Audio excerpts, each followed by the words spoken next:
Winter's Tale by Mark Helprin, narrated by Oliver Wyman. Prologue.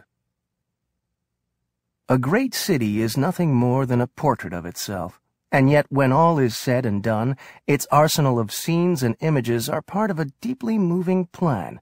As a book in which to read this plan, New York is unsurpassed. For the whole world has poured its heart into the city by the Palisades, and made it far better than it ever had any right to be. But the city is now obscured, as it often is, by the whitened mass in which it rests, rushing by us at unfathomable speed, crackling like wind in the mist, cold to the touch, glistening and unfolding, tumbling over itself like the steam of an engine or cotton spilling from a bale. Though the blinding white web of ceaseless sounds flows past mercilessly, the curtain is breaking. It reveals amid the clouds a lake of air as smooth and clear as a mirror, the deep, round eye of a white hurricane. At the bottom of this lake lies the city. From our great height it seems small and distant, but the activity within it is apparent, for even when the city appears to be no bigger than a beetle, it is alive. We are falling now, and our swift, unobserved descent will bring us to life that is blooming in the quiet of another time. As we float down in utter silence, into a frame again unfreezing, we are confronted by a tableau of winter colors. These are very strong, and they call us in. Book 1.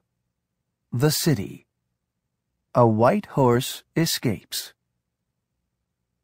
There was a white horse on a quiet winter morning when snow covered the streets gently and was not deep, and the sky was swept with vibrant stars, except in the east, where dawn was beginning in a light blue flood. The air was motionless, but would soon start to move as the sun came up and winds from Canada came charging down the Hudson. The horse had escaped from his master's small clapboard stable in Brooklyn. He trotted alone over the carriage road of the Williamsburg Bridge before the light, while the toll-keeper was sleeping by his stove and many stars were still blazing above the city. Fresh snow on the bridge muffled his hoofbeats, and he sometimes turned his head and looked behind him to see if he was being followed.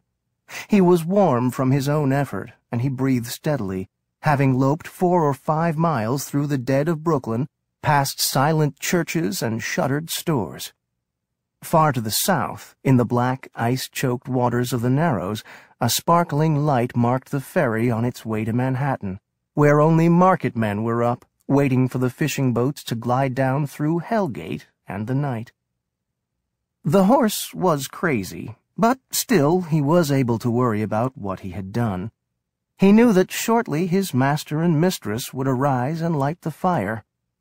Utterly humiliated, the cat would be tossed out the kitchen door to fly backward into a snow-covered sawdust pile.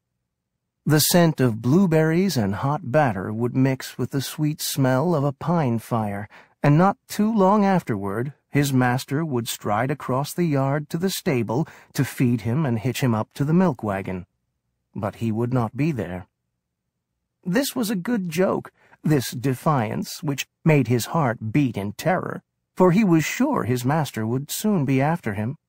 Though he realized that he might be subject to a painful beating, he sensed that the master was amused, pleased, and touched by rebellion as often as not, if it were in the proper form and done well, courageously. A shapeless, coarse revolt, such as kicking down the stable door, would occasion the whip. But not even then would the master always use it, because he prized a spirited animal, and he knew of and was grateful for the mysterious intelligence of this white horse, an intelligence that even he could not ignore, except at his peril and to his sadness.